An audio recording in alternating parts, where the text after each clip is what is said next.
Streaming live from the CAL FIRE headquarters in Sacramento, I'm Daniel Berlant with the Fire Situation Report for Monday, June 29, 2015. A special welcome to those of you joining us live on Periscope.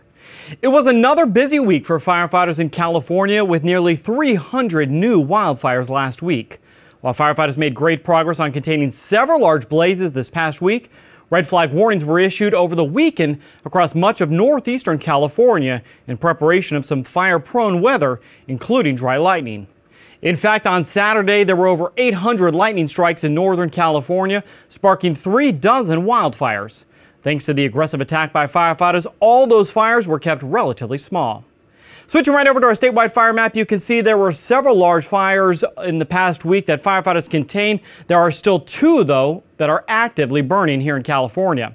Zooming in first to San Bernardino County, where CAL FIRE continues to work in unified command with several other agencies, including the U.S. Forest Service and San Bernardino County Fire Department, to battle the lake fire south of Big Bear Lake. As of this morning, the lake fire is just under 31,000 acres and 60% contained.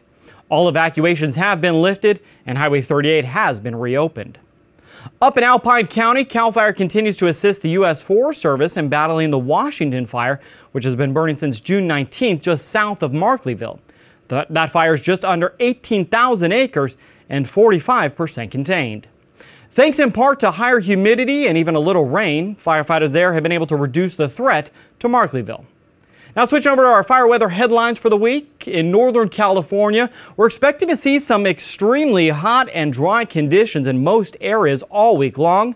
And beginning Thursday in and around the Sierra, we're also forecast to see another possible round of dry lightning like we saw this past weekend. Down in Southern California, we may see some isolated thunderstorms in the mountains and desert areas just east of the 15 corridor through the weekend. However, despite the additional moisture, vegetation remains critically dry and fire conditions will remain elevated. With tinder dry conditions throughout the state and extreme temperatures this week, today the burning of outdoor residential landscape debris piles has now been suspended across the state. Now, while outdoor burning had already been suspended throughout much of the state, today begins the suspension in the rest of the North State, including the North Coast and the Bay Area. Escape burn piles are one of the top causes of wildfires each year, so it's critical that residents look into other options to remove that yard waste. Consider mulching landscape debris piles or hauling it to a biomass facility in your area. Remember, one less spark means one less wildfire. For more information on alternatives to landscape burning, visit our website at readyforwildfire.org. This week also marks the beginning of safe and sane fireworks being sold in approximately 300 communities here in California. It's critical, though, that if you choose to buy safe and sane fireworks in one of these communities, that you exercise extreme caution. Only use those fireworks with the State Fire Marshal seal of approval. Remember, California has a zero tolerance for the use and sale of illegal fireworks. Now, you can get a full fireworks safety guideline on our website at readyforwildfire.org. You can also join us on Wednesday at noon for another live broadcast on fireworks and how to stay safe this 4th of July.